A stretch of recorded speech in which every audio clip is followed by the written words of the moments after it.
where does kind of fear come into this for people? Because when you talk about creating a category of one where you are, in a sense, your own, there's not as much competition there because you're creating something that people say love, right? And maybe some people also don't like it. So you might also create some things like, okay, people who don't resonate with Jeff, they don't go to Jeff, but then there's some people who love Jeff versus people putting something out where it's really just fostering indifference, which I think is the death of most businesses, right? Is when you just put out something and it causes no reaction. There's indifference towards the offers or what you're creating. But to me, the idea of putting something out there that really is just like is me, right? Or is part of what I bring to the table, like that causes fear and requires bravery, I think, in that. So can you talk a little bit about that process? Does that come up through for people in the launch intensive when you ask them to really do that? Yeah, and I think it comes up through, I think people dilute themselves. They dilute their offer and they dilute their marketing because of it. Like you said, Chris, if you're teaching how to build a business like Jeff Walker, then you are going to turn off people who do not want to build a business like Jeff Walker. It's what happens for sure. And you know what? The majority of people in the world are in that second category.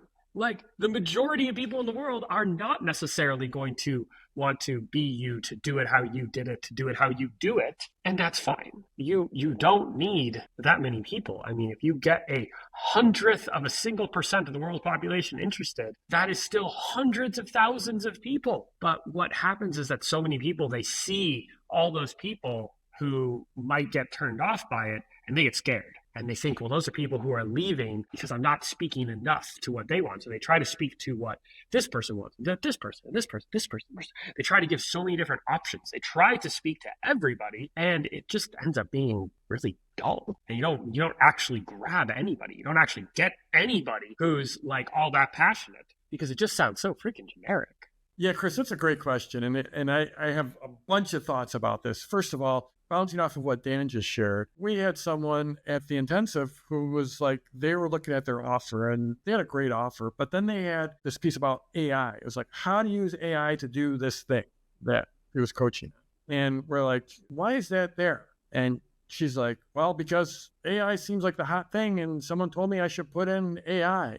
Someone told her that she should put AI into this offer, even though it was just this complete non sequitur. It didn't fit with the offer in any way, shape, or form. In fact, it sort of was counter what her entire offer was about. And that's like, first of all, you're trying to appeal to everyone by throwing in everything into this offer. And we could talk about offers because we spent a lot of time on offers at the intensive. So that was wrong because just trying to appeal to everyone with this AI thing. I'm not speaking about AI because for some listeners, absolutely you want to have a piece about AI. But for this offer, it didn't fit, but she was just trying to appeal to everyone. So she's thrown in the kitchen sink.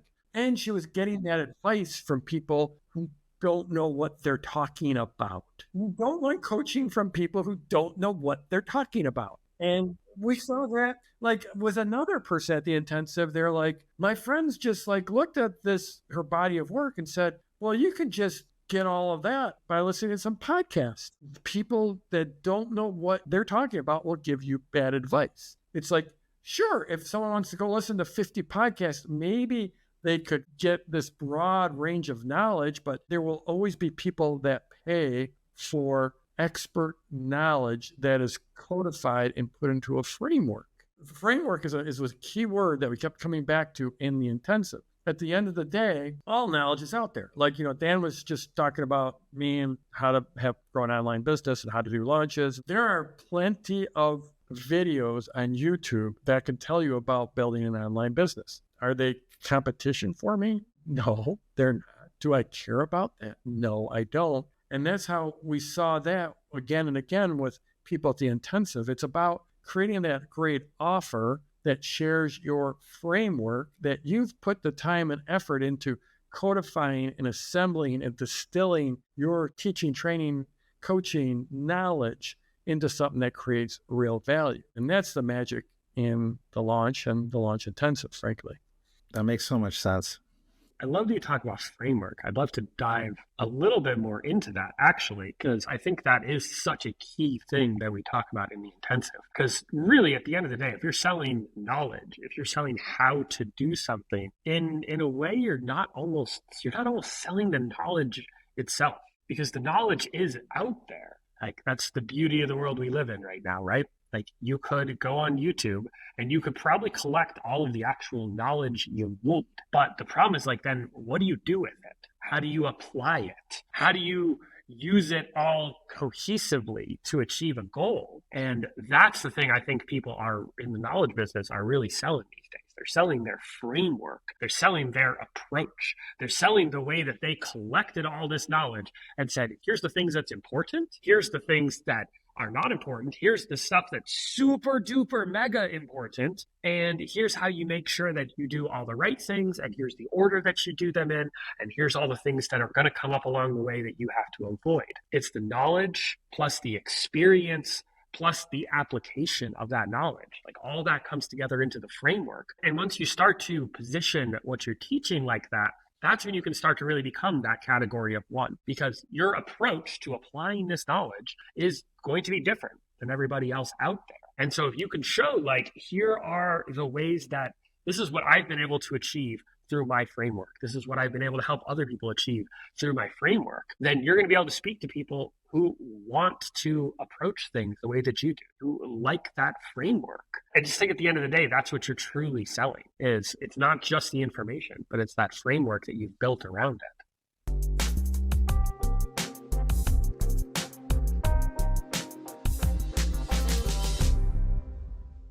Hey, Launch family, wasn't that a great clip?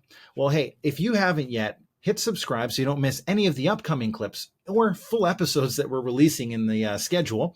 And go to getyoulaunch.com. If you're interested in launching, or maybe you just want to get some free training, we have a bunch of stuff up there that you can be able to subscribe to at getyoulaunch.com. So go check it out. And thanks a lot for listening. We're loving doing this podcast. And the bigger the podcast gets, the bigger the guests will get. And that's all up to you. So hit subscribe.